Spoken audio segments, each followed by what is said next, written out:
Rivera's life has been woven into the fabric of football. As part of a military family, he and his three brothers were practically a traveling football team. He played at Cal, won a Super Bowl with the Bears, and now he's having his greatest ever year as a head coach with the undefeated Panthers, which is even more remarkable when you consider this year has also been his most trying. Rick Riley explains. Hey, you guys got to keep winning it. You got to keep winning up front. Don't be satisfied. Play better.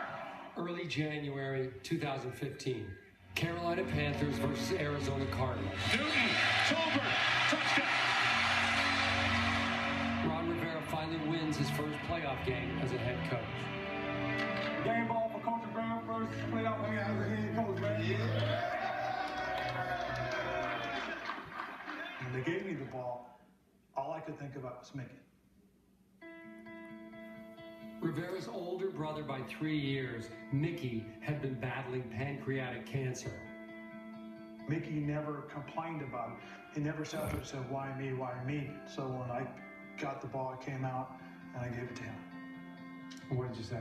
I said, this is for you for being my inspiration. The next night, Rivera and his family, including Mickey, celebrated. At bedtime, Rivera went through his nightly routine.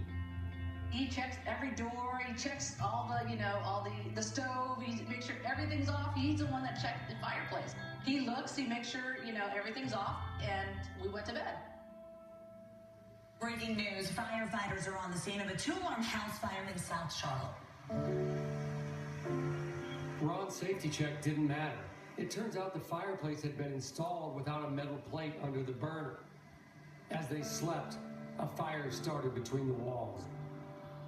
His wife and family that's in town visiting, all of them are also out safely.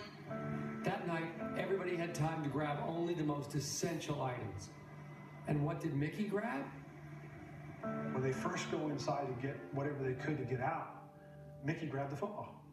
He took that ball and he's like, yep, yeah, I survived. I'm surviving cancer. I survived the fire. I'm walking out of the house with this football. But what does that tell you about what that meant to him? It told me a lot, it really did. He didn't want to let it go. You can rebuild homes, but people are harder. Over the summer, Mickey's cancer got worse. On a trip west, the two brothers had one last talk. He looked at me and told me, he said, I'm going to die.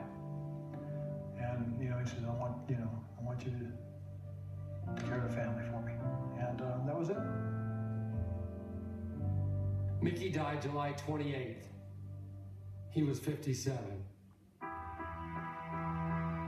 Rivera tweeted from the heart. Mickey left 11 children behind, including the two youngest, twins, the same age as Rivera's own daughter, Courtney. The hard part was his probably his youngest daughters, and the fact that they don't get. I think the biggest message was we don't have someone to walk us down the aisle. You feel like more of a responsibility Yes. to make sure they turn on the right? Yes, I do. It's a job Rivera takes to heart, but Rivera takes every job to heart, which is why the cause of the fire still burns him. One of the things that I did say to the guys, when I got up in front of them, and I said to the guys, I said, this is what it means when you don't do your job. That somebody failed to do their job. And this was the result. So do your job. Out of the flames, grief, and chaos, Ron Rivera has rebuilt his team and himself better than ever. How long did he get in yet? Mickey must be loving it. Mickey's message to him is, keep going on. The team has to keep pounding. I think Ron's message is, I'm going to keep going forward because that's what my brother wanted. It's more meaningful. It's not, there's no longer taking anything for granted. The Riveras moved back into their rebuilt home just before training camp this season. Since he was hired in 2011, Rivera endured rumors that he'd be fired after starting poorly in each of his first 3 seasons. But